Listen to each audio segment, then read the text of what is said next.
प्रयागराज में स्वास्थ्य विभाग के गूरपुर प्रथम उपकेंद्र हेल्थ एंड वेलनेस सेंटर पर कुछ लोगों ने कब्जा करने का प्रयास किया।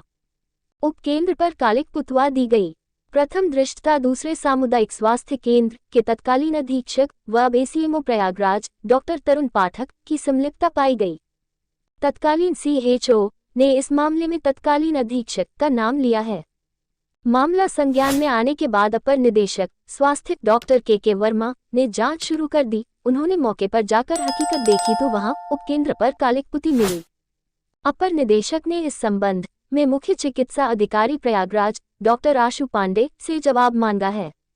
इसमें सबसे बड़ी बात निकल कर आई कि अपर निदेशक ने जांच में तत्कालीन एसीएमओ डॉक्टर तरुण पाठक की संलिप्त पाए।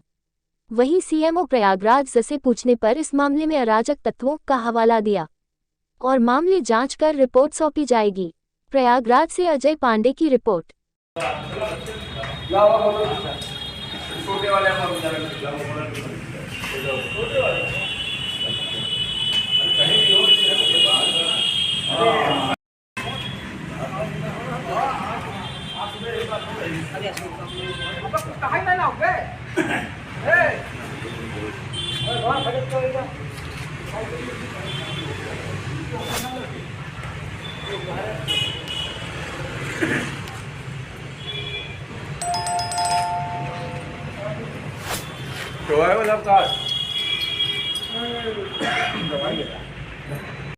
जी ये भोजपुर अस्पताल है जी, इसको कुछ भूमाफिया के द्वारा बेचा जा रहा है, जी। तो इसके विषय में क्या कहना चाहिए? उसके विषय में ये है कि ये जो है धर्मशाला ये आप जो है ये आप अस्पताल बनी हुई है, अस्पताल 254/2 में है, ठीक है। ये नंबर जो है 10 बिस्वे का है, जो कि आबादी है, जिसमें अस्पताल धर्मशाला मंदिर कुआं सब है। तो वो 253 का मुकदमा तरुण पाठक बनाम सुरेंद्र प्रताप सिंह के नाम से दायर करके और इसमें कब्जा कर रहे हैं। ये प्रधानमंत्री जो है योजना के तहत जो लिखा पढ़ा गया था, जो यहाँ चल रहा था, अस्पताल बना था, आयुष्मान वालों का इलाज चल रहा था, उसको भी पोत दिया गया है। अब पूरा एकदम पूरी तरह से ये मिली भगत से ऊंचे अफसरान सब मिले हुए हैं, मिल के जो है भाई आपको तरुण पाठक को पार्टी बनाए हैं, उधर तो कोई जवाब नहीं लगेगा, सीधे सीधे पार्टी आर्डर हो जाएगा, पूरी ज़मीन अपनी हो जाएगी। आपके परिचय? ये कहानी हम रमाशंकर गुप्ता घोटपुर। बिल्कुल आपको सही जानकारी हुई है। कुछ भूमाफिया लोग ये श्रेणी 6 की आबादी की ज़मीन में बना हुआ धर्मशाला है, इसको वो लोग कब्जा करके बेचना चाह रहे हैं। और उसमें यहाँ के पूर्व अधीक्षक जिसरा के तरुण पाठक की भूमिका भी पूर्ण रूप से मिली हुई है, क्योंकि उन्हीं के नाम से मुकदमा कायम किया गया।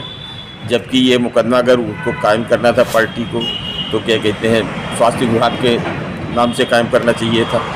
तो उन्होंने कि ना किसी अधिकारियों को जानकारी दिया, ना कभी तारीख ले गए, और जिससे कि एक्स पार्टी फैसला हो जाए।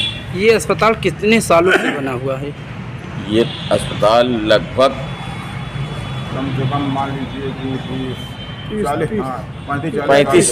35 साल से बना हुआ है ये हॉस्पिटल करीब। क्या कहते हैं, ये सरकारी ज़मीन है, उसी में धर्मशाला बना था। उस समय कोई ज़मीन नहीं थी यहाँ, लोग तो उसी में बनवा दिया गया था, तब से चल रहा था संचालित।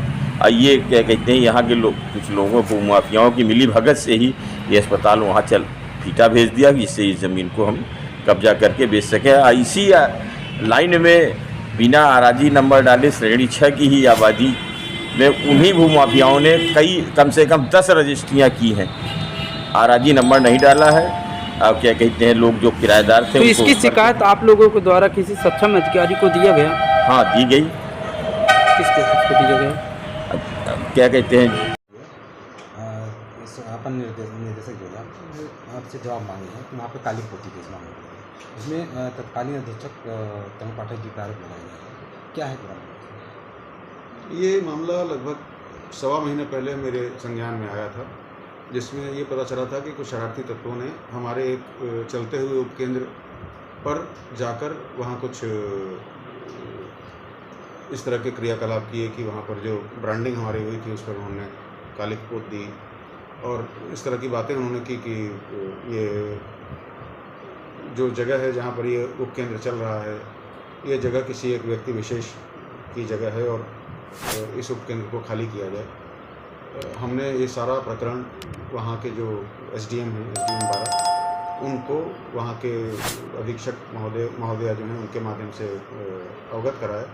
एसडीएम 12 ने तत्काल कुछ कार्रवाई की, जिससे कि यथास्थिति फिर बन गई और वो उपकेंद्र में मेरे ख्याल से काम रुका नहीं, वहाँ पर लगातार काम चलता रहा। निर्बाध जो ब्रांडिंग डिसफिगर हुई है थोड़ी बहुत, उसको चूँकि अज्ञात लोग थे इसलिए हम किसी को कुछ कह नहीं सकते, वो हम स्वयं उसको अपने स्तर से ठीक करा लेंगे। देखिए सर, इसमें अपर निदेशक हैं जी, डॉक्टर के वर्मा जी, उन्होंने स्वयं जांच किया, क्योंकि मीडिया रिपोर्ट के मुताबिक वो शायद भ्रमण पर गए थे वहाँ। जी, इसमें ये निकल के आ रहा है कि तत्कालीन जो वहाँ पर अधीक्षक थे जफरा, उनके द्वारा जो है संहिता पाई गई है। इस तरह मीडिया ऐसा कुछ उनके भ्रमण आख्या में लिखा होगा तो मैं उसको देखकर उनको जवाब दे दूँगा, उसका जवाब उनको दे दिया जाएगा।